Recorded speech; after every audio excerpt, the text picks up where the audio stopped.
Margot Derry, bonjour. Bonjour. Donc vous êtes une jeune créatrice d'entreprise, vous êtes à la tête de La Petite Étoile. C'est une entreprise qui aide les créateurs, plus particulièrement sur l'aspect business plan. Est-ce que vous pouvez nous parler un petit peu de votre activité?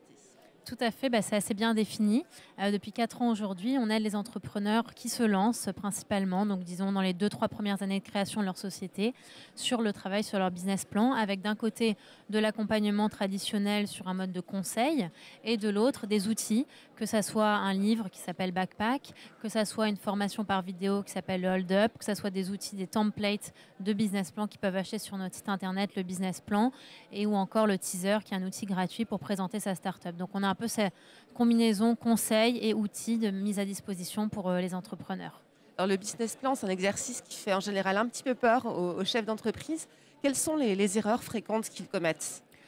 Je pense que la principale erreur finalement, c'est de ne pas réussir à transmettre la vision, c'est de faire un exercice très descriptif, mais de ne pas réussir à transmettre l'envie. La personne qui va lire le business plan, elle a aussi envie de prendre part à cette aventure entrepreneuriale qu'elle a elle-même un petit peu envie de vivre. Elle a envie de la vivre par procuration. Donc l'erreur qu'on voit souvent, c'est un travail très descriptif, mais qui ne transmet pas une vision et un enthousiasme. D'accord. J'imagine que l'autre erreur, c'est de ne pas vouloir en faire aussi. Ouais, de ne pas vouloir en faire parce qu'on considère qu'on n'a pas le temps, qu'on est pris dans l'opérationnel, dans le commercial. C'est une erreur en effet parce que c'est un bon moment pour se poser. C'est une forme de méditation sur son projet qui est importante avant de courir dans cette course effrénée du développement de l'entreprise. Donc ça permet de poser les piliers, ça permet de mettre en place justement cette vision, d'avoir une stratégie et d'être structuré. Oui. Ce n'est pas seulement un outil pour convaincre les banquiers, effectivement, c'est aussi un outil pour soi.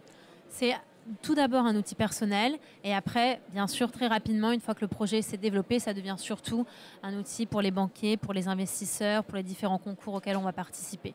Donc c'est un outil fondamental. Alors vous avez cité tout à l'heure un ouvrage, Backpack, Oui. qui se présente de manière, qui est assez dynamique, assez différent dans ce qu'on peut voir. Ça change vraiment des grands guides à la création d'entreprise. Qu'est-ce que c'est ce guide? Comment vous pourriez le décrire? Donc Backpack, ici présent. Backpack, c'est un ouvrage qu'on a écrit avec Madines. Madines étant un média pour les startups.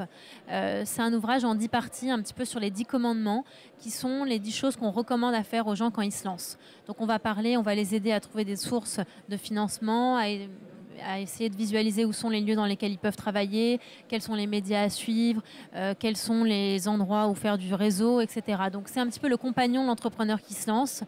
C'est comme ça qu'on l'a pensé. Nous, quand on s'est lancé, on a passé beaucoup de temps à chercher toute cette information. L'idée, c'est de réussir à transmettre ce qu'on a réussi à acquérir là-dessus.